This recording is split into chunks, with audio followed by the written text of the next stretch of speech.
Welcome, welcome everybody. My name is David Griscom, and I'm broadcasting to y'all live for this week's Griscom stream. Hope you're doing well wherever you are at. Jury Day here in Austin, Texas. But I'm thrilled to be here. As folks know who are regular viewers, these are a little bit more casual streams where I take your questions. And sometimes I have a lot of stories and things lined up for y'all. There's a couple things I'm happy to talk about, but I think it's been a little while since we've done a kind of pure Q&A stream. So happy to talk about whatever's on y'all's mind, left strategy, some of the kind of presidential questions, certainly what's going on in Palestine. But yeah, I mean, let's dive in. I think some people already have some questions in the chat. We do appreciate super chats very much, but I try to make sure that I can answer as many folks as I can. Please be sure to use at Left Reckoning when you ask a question, just so it's a little bit easier for me to see as we get things going. Just a quick reminder that this Sunday, Matt and I will be back with our final installment in the Communist Manifesto reading series. Those reading series are things I really am happy that we're able to do for y'all. I get a lot out of them, and I hope y'all do too. And we've done the first two parts of the manifesto. I believe both of them are now up in public for folks. So if you haven't had a chance to watch 1 and 2, you can go and find that. The first one we were joined by our good friend R.M. Brown. The second one was just Matt and I. And yeah, we're going to finish up the Communist Manifesto and give our final thoughts on that text this Sunday for patrons. So you can sign up for that, patreon.com/left reckoning. And then just one more bit of housekeeping. Don't forget, we have merch over at our website, leftreckoning.com, and it's in the mail to me. But we have a few new designs that we'll be launching in the next couple of weeks, as long as we make sure that quality is up to snuff for all of y'all. But if you ever want to get a Left Reckoning hat, t-shirt, anything like that, you can get that at leftreckoning.com. That does help us out a lot as well. But yeah, folks, I know we've got some questions in here, so let's dive in and see what's on y'all's mind. We have something I think is related to the first few questions here from Michael. He says, not a question, just happy to be an Ohioan after the recent elections. And as folks know, in Ohio, they overwhelmingly supported the right to an abortion as well as legalized weed. So congratulations to all of y'all in Ohio. And on that note, Moss Art says, Dave, do you think that there are any major takeaways from Tuesday's election? I mean, I think a couple. I think people are very happy with the results in Kentucky, certainly with what happened in Ohio, and maybe we'll start there. That I think this is just a general point. I think for the left and for our movement to remember that a lot of things that seem like hot button issues, like abortion or even marijuana decriminalization or legalization.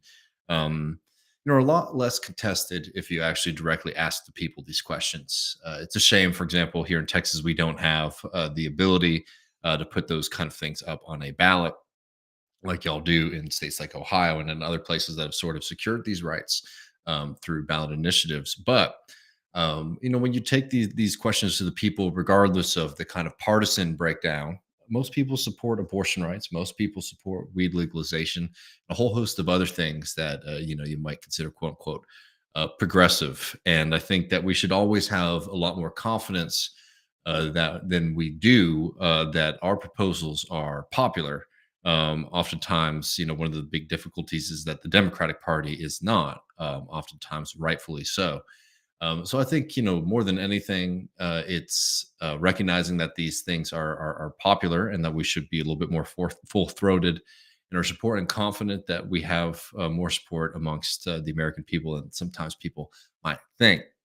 Now, more generally, I think one of the things that is going to be a little bit dangerous about the Democratic Party going into the general elections in 2024 is I think that they were sort of given this electoral opportunity by the barbaric decision of the Supreme Court to overturn Roe v. Wade.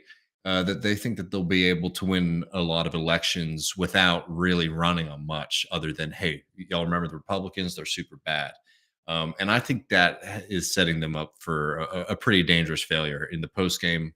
On Tuesday, Matt and I talked a little bit about some of these poll results and, you know, all the things you got to say. What it's a poll, it's early, right?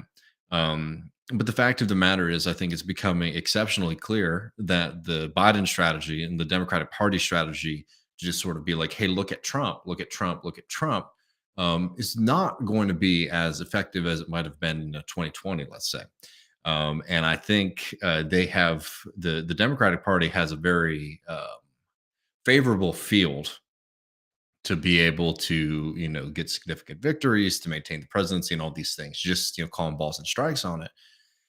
And they're walking into a race that might be a lot closer than it should be because the Biden administration has shown itself time and time again to be a failure in fighting for working class people, and now most notably a cheerleader for mass extermination of Palestinians. And some of those pollings that people were talking about, the Times and Siena poll that came out that showed Biden's favorability with Latinos, Black people, and the youth, his numbers being down dramatically. That doesn't take into account yet because that poll was done before Israel's mass bombing campaign in Gaza. The cratering of support from Arab Americans for Joe Biden in particular, but for the Democratic Party at large. And they're shooting themselves in the foot. They're already doing the immoral thing on this question, but they're making it a lot easier for the right to be able to maintain, if not extend, some of the victories that they've seen in recent years. And just as somebody sitting on the outside of both the Republican and the Democratic Party, somebody who wants to see a strong working class political movement in this country, it's really damn frightening. For all this talk we get from the Democratic Party about how dangerous the right wing is and how dangerous the GOP is, and I totally agree. I don't know why anyone thinks that that's controversial. The Where I disagree with, let's call them the MSNBC wine moms or the politicos and all that stuff, is that the Democratic Party has shown itself time and time again to be a supporter of imperialism, of extermination of Palestinian people, to be an opponent of the working class being able to build independent power. You saw that very clearly, for example, when Joe Biden, the vast majority of the Democratic Party, locked arms in preventing railroad workers from going on strike. Um, you know, there's only so many times that you can say, hey, you guys got to hold your nose and support us, and we're not going to do very much for you in return for that. And in fact, if you come out and say that you're disappointed in our track record and what we've achieved for you, all that criticism does is just help out the right. Everyone knows it's not a serious thing to say. Everyone knows that that's childish. That's not leadership or any kind of um, forward-looking vision. But that's what the Democratic Party is and has shown itself to be time and time again. And it's very worrying to be in a country where that is one of the forces that is supposed to be the ones preventing us from sliding into an anti-democratic right. Does not portend well for the future. Um, so let's keep going. We have something here from Schmegley who says, by the general election, is Israel-Palestine still going to be this contentious as a campaign issue? I think it will. The tragedy of American politics typically is that things happen, people get very passionate about them, and then it gets replaced by the next thing. So it might not be as hot, let's say. But I think a lot of people, I mean, really, I think a lot of people, particularly young people, certainly Arab Americans, but frankly, anyone who believes in justice and human rights has been and should be absolutely disgusted with the behavior, with the encouragement that Joe Biden and the Democratic Party have been giving Israel as they, you know, are pushing for a mass extermination campaign against Palestine. And I can't sit here and tell y'all how this is going to end up at this point. But I think it's going to be a very hard sell for certain people to do what they might have done in 2020, which is hold their nose and support Joe Biden. I think that there's a significant amount of people who are probably going to be staying home or voting third party or not voting, leaving that bit blank. on their ballot. So I do think it will have an effect. I can't pretend to say that I know how it's going to be a year out from now, just because I don't know what the end situation is going to be. But I think that this has been exceptionally damaging for Joe Biden because I think what's going on right now in this country, and as horrifying and devastating and depressing as this moment is, the one kind of silver lining, the one kind of hopeful thing, has been the mass mobilization of people across this country in support of Palestinian human rights and Palestinian dignity. And I don't think that's going away. And I think that there's a lot of Americans who might have not had a full view of the conflict before, had been sort of spoon fed the kind of typical shallow interpretation of the Israeli apartheid state in its relation with the people of Palestine. And I think watching these images, seeing what people are seeing, I think a lot of people have had a sort of crash course in the reality of not just what Israel is, but what the United States supports abroad. And I don't think that that is going to be able to be buried in the next few months, frankly.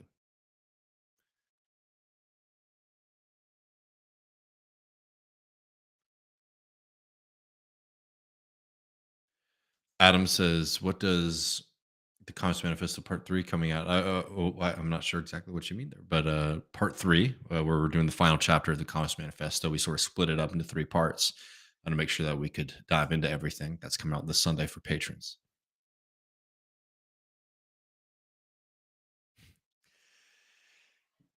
DCAT says, "When will David give the people what we really want and stream more Baldur's Gate 3?" I know me and RM need to do it again. We are going to do it last weekend, but I ended up having some nice time with family. But I will try to find some time to do it again soon. I'll let y'all know as soon as we can figure that out.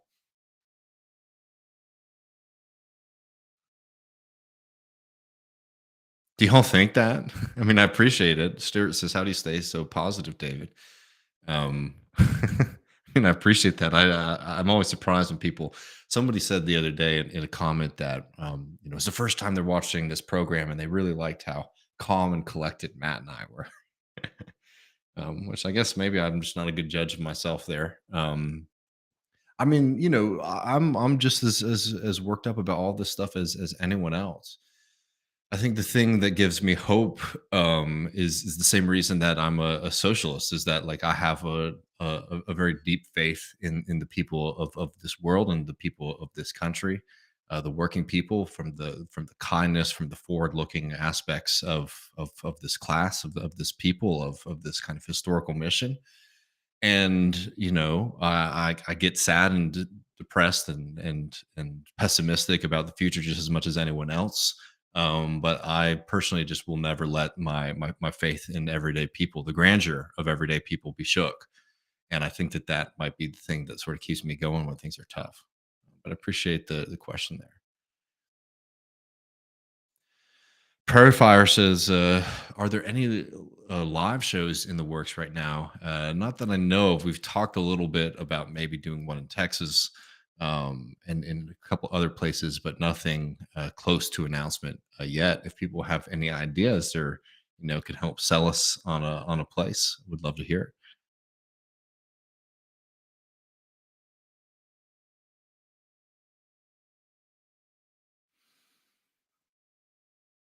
All right.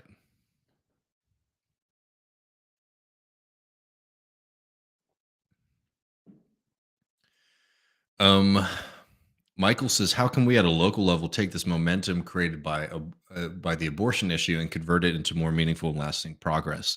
Um, well, this is in relation to Ohio, and I think the first step should be that this was a victory in Ohio that was delivered by everyday Ohioans, and I think that shows Ohio being a kind of battleground state, that movements in Ohio should be looking more to the people and less to the institutions of for example, the Democratic Party, which has some legitimacy problems in the state of Ohio, understandably so. And and start trying to like. One of these things about these ballot initiatives is when you take questions, when you take politics and you put them in the hands of everyday people, you're going to get much more positive results than sort of going through an intermediary of a career Democratic Party politician who is not only worried about reelection, but more often than not is very worried about what certain activities, statements, and actions are going to cause to their ability to raise money from the rich and powerful in this country. I think that the most important thing that we should take from some of these victories is a strong belief in the people, and then ask ourselves a question: how can we build institutions and organizations that actually take the demands and the desires of the everyday working class people in this country, and actually give them a platform and a movement for them to participate in that can win? And I think that that's where we have to be taking this momentum, is being able to say, is like, look, this is what happens when everyday Ohioans come together. And what else could we be doing for the state? And really start thinking about how can we be taking these questions and these movements more directly to the people, and not having to utilize an intermediary force being the Democratic Party, which has been shown time and time again to be a force and an institution that obscures these political realities in favor of trying to um, reimagine the people as a kind of upper middle class, professional class organization. No, the working class is much stronger, better, and more progressive than those people. And I think trying to figure out ways that we can build those institutions that are coming directly from working class people, instead of begging and pleading with the Democratic Party to maybe take up some things, is the solution here.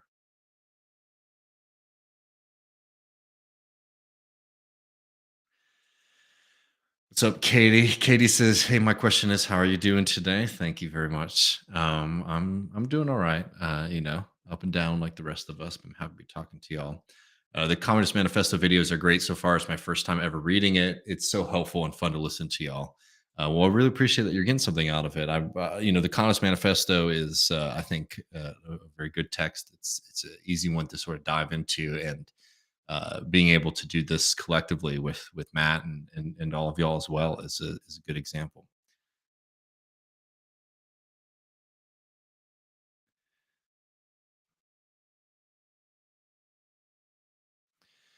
Yeah, bye bye mansion. I'd be curious in the chat, y'all. How seriously should we take whatever the hell his new political organization is going to be, define the center in American politics? Isn't that the Democratic Party at this point? Um, It will be very funny to see if he actually tries to make a push for the presidency. It will, these next few months will be very interesting to see if anything comes out of that announcement that he's going to be traveling the country to try to come to common sense. But I'd be curious to hear if y'all think that there's any kind of seriousness to it, not in the sense that would win, but if it's going to be something that's even be worth talking about in 6 to 9 months. This is very true too. From Jules, this says, "Please donate to Rashida Tlaib." I think being able to be vocal and in your support of her is super important, and also financially, because the Democratic Party is coming for her. A lot of powerful forces are coming for her, and she's probably one of the best and representatives of this working class movement in this country. I mean, I always will note to people whenever they have their complaints about the DSA and whatever. I'm sure we'll probably talk about that stuff later, but I do get annoyed sometimes because I think a lot of people, there's a pretty wide gap between their actual knowledge of what the DSA is versus what they end up thinking that it is. They think that it represents something instead of what it is, which is a large group of democratic socialists trying to build a movement to build a viable political um, community that has been dormant for a very, very long time. But anyways, Rashida Tlaib, not only is she someone who's fearless, is a great leader, but she's somebody who, when you look at her voting record, regularly stands with the position of the membership of DSA, and that's because she has more direct connections to the organization than a lot of these other candidates do. And I think that she is a kind of model and a strategic model for the kind of talent and people we should be propelling into political leadership. So please definitely be supporting her. It really does matter a lot.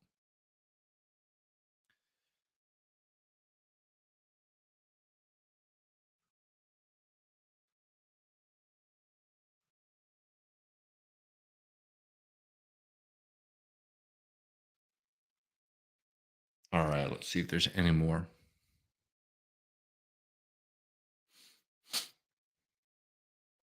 We got a question here from Phil.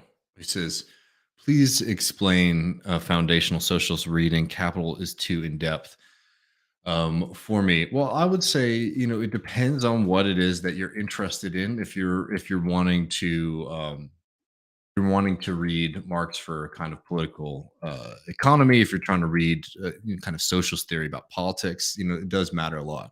I would say that I don't know why everyone skips it, but the Communist Manifesto is a really great introduction to not just some of the core tenets of the socialist and communist movement, but also of a way of looking at history through a historical materialist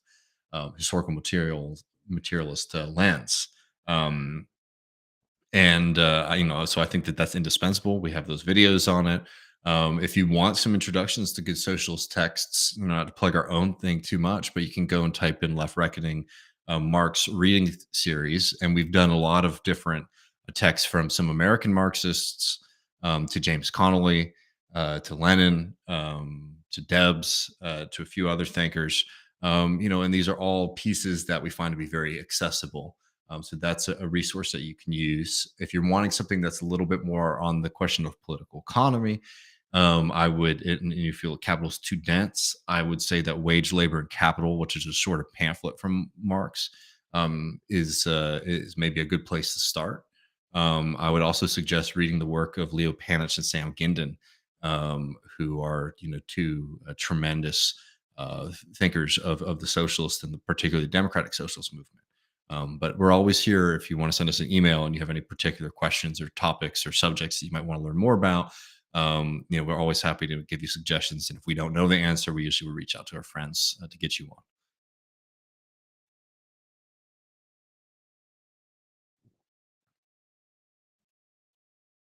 And also, I will say, if you could hit that like button and share these videos, it does help us out a lot. I think because we have been covering Palestine so much, we might be getting suppressed a little bit on these platforms. So any kind of organic um, message sharing does help us out a lot.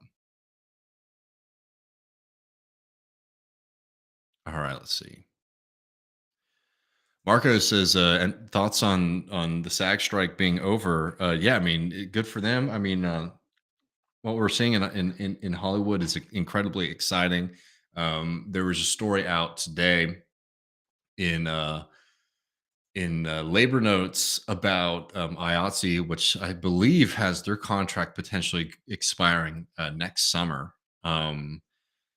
And that looks like another union that is going through a reform movement. So, I mean, what we're seeing there is, one success for the labor movement, which is good, high profile. This is something that a lot of people interact with. And, it's been a really good fall for organized labor. And I don't think that that's going to be slowing down anytime soon. And that's another thing that should be giving us a lot of confidence and excitement going forward.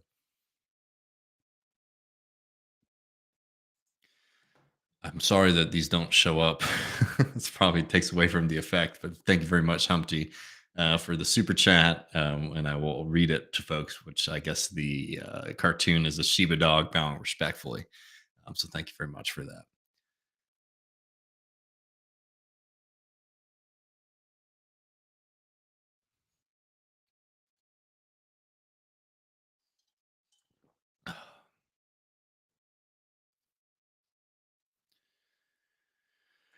Gaspar says, David, what are your opinions and thoughts on decolonization of Turtle Island in terms of land back, re-education, truth and reconciliation? I'm a big supporter of of returning as much legal and jurisdiction power back to the American Indian tribes in this country. I think we should definitely try to get Nick Estes on the program sometime soon. I think that a very pertinent and important call that we should all be making, and it just continues to break my heart that this even has to be brought up. But Leonard Peltier, who has spent the majority of his life in prison for a crime that he did not commit. In fact, we have one of the main attorneys who prosecuted him now calling for his release.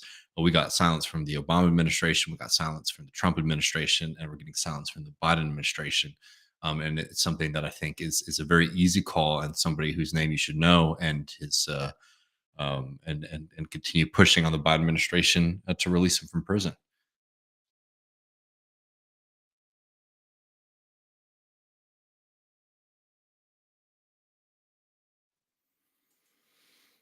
Prairie Fire says left reckoning with the antagonism towards the southern border in the debate last night. Why has no one hit them with the economic damage such policies would have on Texas? I mean, look, it's because the war on migrants on the national level in terms of rhetoric from the Republican Party, and on the state level in terms of what Greg Abbott.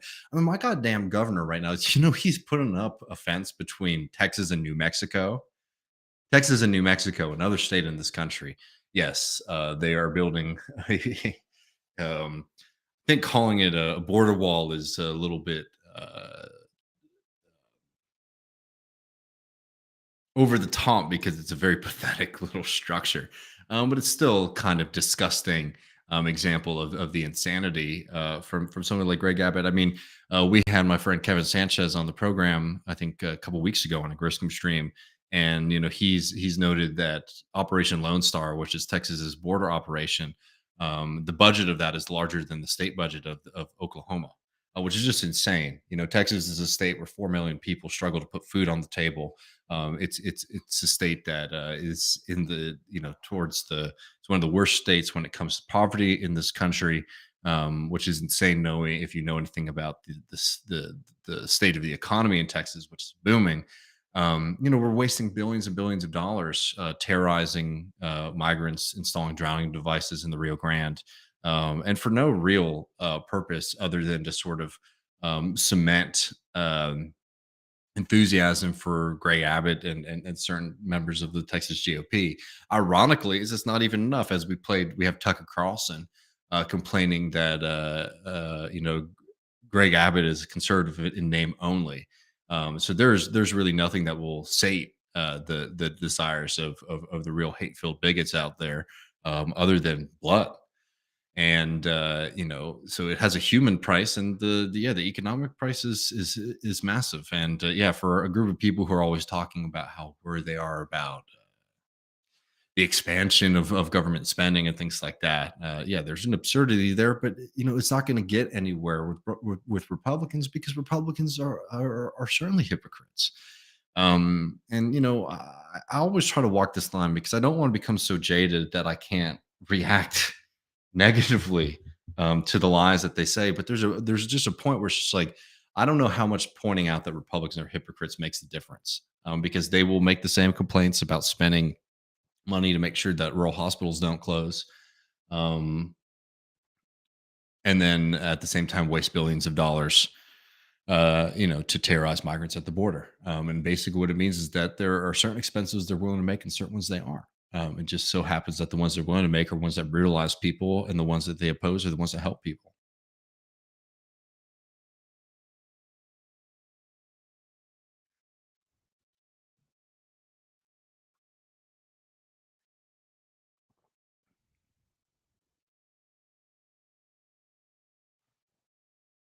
All right, let's see.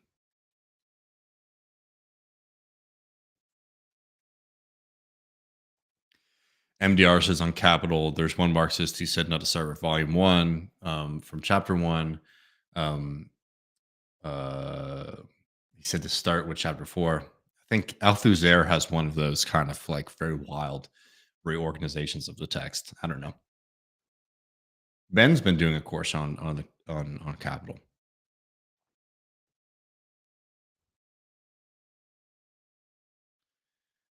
Um, Dragos, thank you for super chat says, how do we keep LGBT rights in a one state solution? And I assume they're talking about Israel and Palestine. I mean, the same ways that you keep any rights in a democracy, you fight and you win them. And the ability of Israel to sit around and sort of deny and pink wash um, what the actual experiences for LGBT people within Israel right now, I think is really important to be very clear about the fact that Israel, despite the way it tries to present itself to the world, is no kind of mecca or haven for LGBTQ folks. But beyond that, I mean, like just like anything, it's about creating a state that has protections for human rights. And I don't like the implication here that because Palestinians would have equal rights under the law, that somehow means that LGBTQ people would be under threat. I disagree with that fundamentally, friend.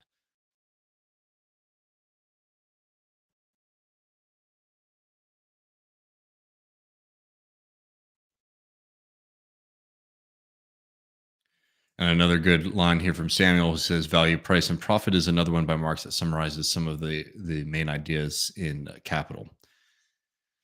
Yes, I second that.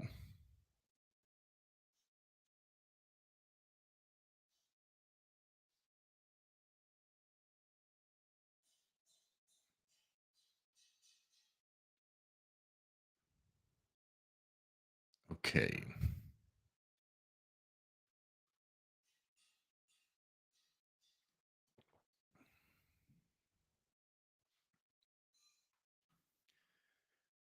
I'm sure that y'all might have seen this, but I wanted to. All right, I'm going to get back to questions in just 1 second. But there's two stories from Israel that I think are worth taking a moment on.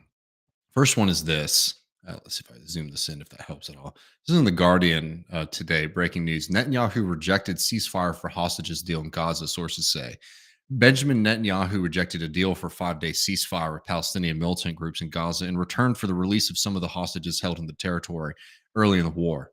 According to sources familiar with the negotiations, the sources said the Israeli prime minister rejected the deal outright in negotiations soon after Hamas militants staged an unprecedented incursion into Israeli territory on October 7th.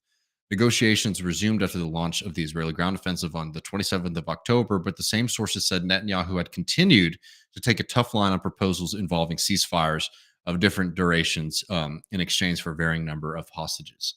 And I just want to like highlight that for people because I think that should be a way bigger story than it has been.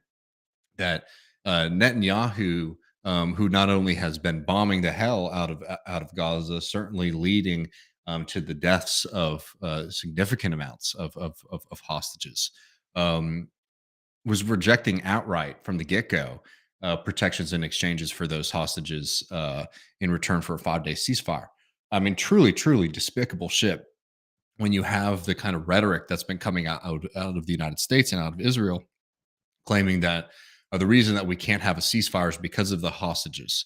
Um, when in fact it's Netanyahu who is refusing to, to to allow these hostages to be returned home, and in fact has just been bombing the hell out of them. Truly, truly disgusting stuff. And on that, let's go to Matt Duss, was Bernie Sanders's um, foreign policy advisor during his presidential campaign.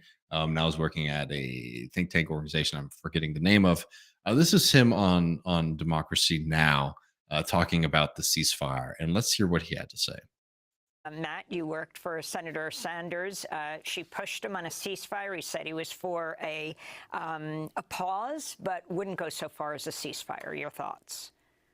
No, I think the senator has been one of the strongest voices for a cessation of violence, for stopping the bombing. These are the words he used in his speech on the floor of the Senate a couple weeks ago. He has been one of the strongest voices in the country, raising the issue of the Palestinians who are dying. And even before October 7, he was one of the strongest voices pressing the U.S. government to address the humanitarian crisis in Gaza. So I understand there are some of my colleagues on the left who've been pushing for, to use the word ceasefire. I get that. I think what the senator said there about the challenges of a ceasefire being negotiated with an organization like Hamas are valid. Where my focus is, and I think I would encourage people to focus, is on stopping the bombing. A humanitarian pause is something the Biden administration has already called for, said they support. They need to get their diplomatic weight behind that. They have not done that yet. They are still not using the leverage our country has with Israel to stop the bombing. And that's where I think the focus should be. And I think that it's really important, and I think most people see through it that this hesitation of certain people to not call for a ceasefire, but to support this weasel word, which is a humanitarian pause, which is something that has the reason you call for a ceasefire versus a humanitarian pause, is that even though like maybe to somebody who doesn't have much knowledge or historical knowledge about these things, is that a ceasefire is something that is explicitly defined, and that there is precedent for. That is the only beginning to any kind of a solution to this crisis. The first thing, as Matt just said, is to end the bombing. Well, you don't get that with the ceasefire. And in fact, we already have an example of this so-called humanitarian pause. Sorry for all the ads here, but this is from CBS News earlier today. Israel agrees to daily 4-hour humanitarian pauses in northern Gaza fighting. Israel has agreed to a daily 4-hour humanitarian pause in the fighting in northern Gaza. National Security Council spokesman John Kirby confirmed Thursday morning. Kirby announced to reporters that the 4-hour humanitarian pauses will be implemented in northern Gaza beginning on Thursday. The Israelis have informed the United States that there will be no military operation in those areas for the duration of the pauses, and the timing will be announced 3 hours before the pause each day. I mean, truly despicable when we remember the fact that Israel has now decimated hospitals, decimated food and water infrastructure, is maintaining a blockade against people, is bombing the south, is bombing the southern crossing um, to Egypt. Um, what are they talking about? This is an attempt for them again to do what they have always been doing, which is mass slaughter of Palestinians, and saying, "Oh, look, you guys can't complain about the fact that we're killing all these children, that we're bombing all these hospitals, that doctors are pleading to say, please stop the bombing because we are without medicine, without materials to care for people, and we are now having to deal with bombs being dropped on our heads." This is another example of Israel's cruelty, where they're doing these things. There's no humanitarian aspect to this at all. There's zero humanitarian aspect to this. All that this is another excuse that Israel can point to its rabid defenders out there who, whenever they see the photographs, the videos, the reality of the mass death that is occurring in Gaza right now, they can say, well, actually, Israel worked really hard to have a humanitarian ceasefire that for 4 hours they stopped unleashing hellfire on the civilian population of Gaza. It's truly disgusting. It's truly disgusting to continue to apologize for this kind of thing when we all know exactly what the hell is going on. It's great that Bernie Sanders says things like "stop the bombing," but it doesn't seem that sincere when you don't actually advocate for the policy, which is stopping the bombing, which is a ceasefire. That's it. That's a bare minimum position to take. And the cowardice from the vast majority of the Democratic Party, from progressives, from many progressives on this has been despicable. Continue supporting, continue making supporting those who have called for a ceasefire, um, and putting pressure on those who do not. But this is a basic test that a lot of people have failed. And the excuses, it's just like you have to be able to see through this shit at this point. That this is not a question of a purity test or what was David Griscom or these radical bleeding heart leftists want. There is one policy that says, "Hey, stop dropping bombs on millions of people," and there's another policy which is the humanitarian pause, which is keep dropping bombs on millions of people, but have some pauses in the frequency of doing it. It's despicable. Everyone can see through it. And Israel has shown itself time and time again to be a country that doesn't even respect the own parameters that it sets for itself. Um, it's disheartening to hear this kind of crap still. I'll take a few more questions and then I'm going to run, folks. But we got update from Tom. Tom said I had to kibosh my trip to stop Cop City. Got a eye issue. Sorry, got a hole in my valve cover. Sorry, friend. Keep an eye on Atlanta this weekend. Free Palestine. We certainly will, man. I'm sorry that you weren't able to make it down there.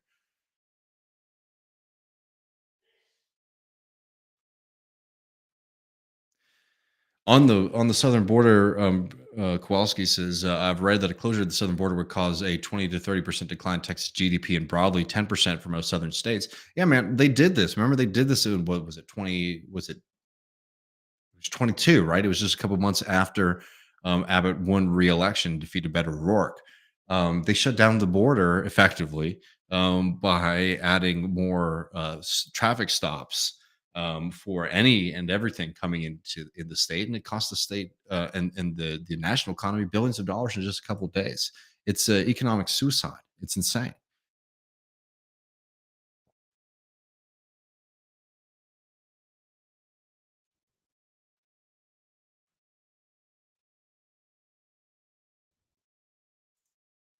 And hell yeah, I love hearing this. Brandon says, I've been working with my local DSA chapter in Cincinnati since summer on the ballot amendments in Ohio. We did the best canvassing of the DSA chapters in Ohio. We're happy about 1 and 2. Congrats. I think that's great. Doing that kind of work, introducing yourself to your neighbors and members of your community has an effect even beyond just winning these elections. So happy to hear y'all have been doing this. And we didn't even talk about the Texas constitutional amendments, which was a disaster for the most part. I mean, basically, there were some good things, some raises for teachers, some investment in water and electric infrastructure. Happy about that.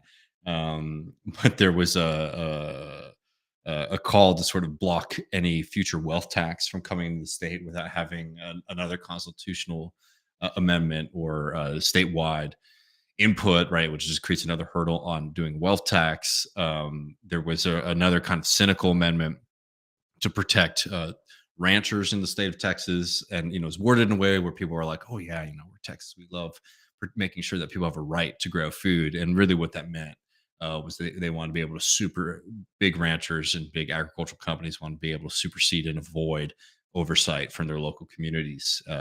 Rough one in Texas. But those constitutional amendment votes, man, they're low turnout and oftentimes low information, which was a sad thing.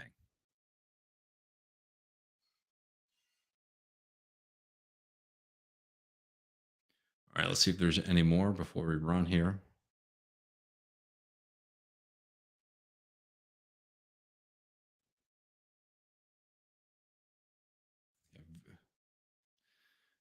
Vive says lunch break from bombs. Yeah, exactly. It's bullshit.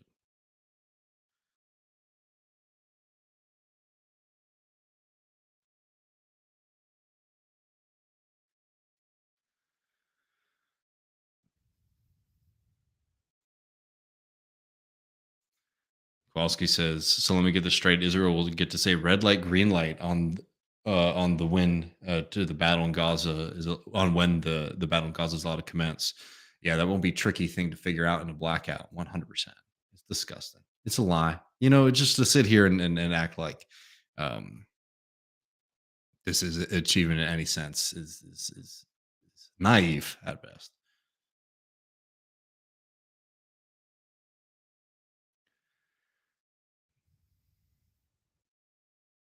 All right, y'all. Let's see.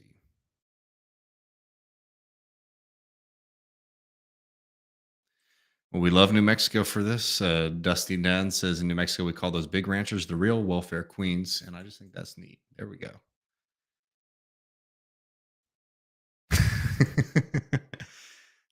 If the Longhorns win the national championship, will there be a little Griscom 9 months later? I don't know. I have to talk to the missus about that.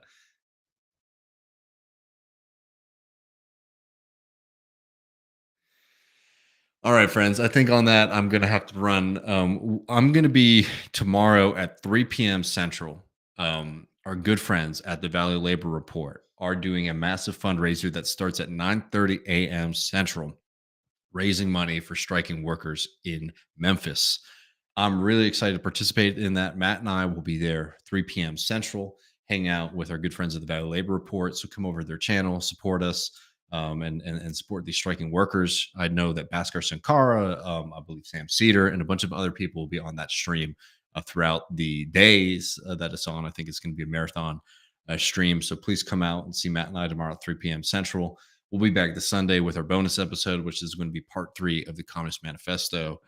New merch is coming.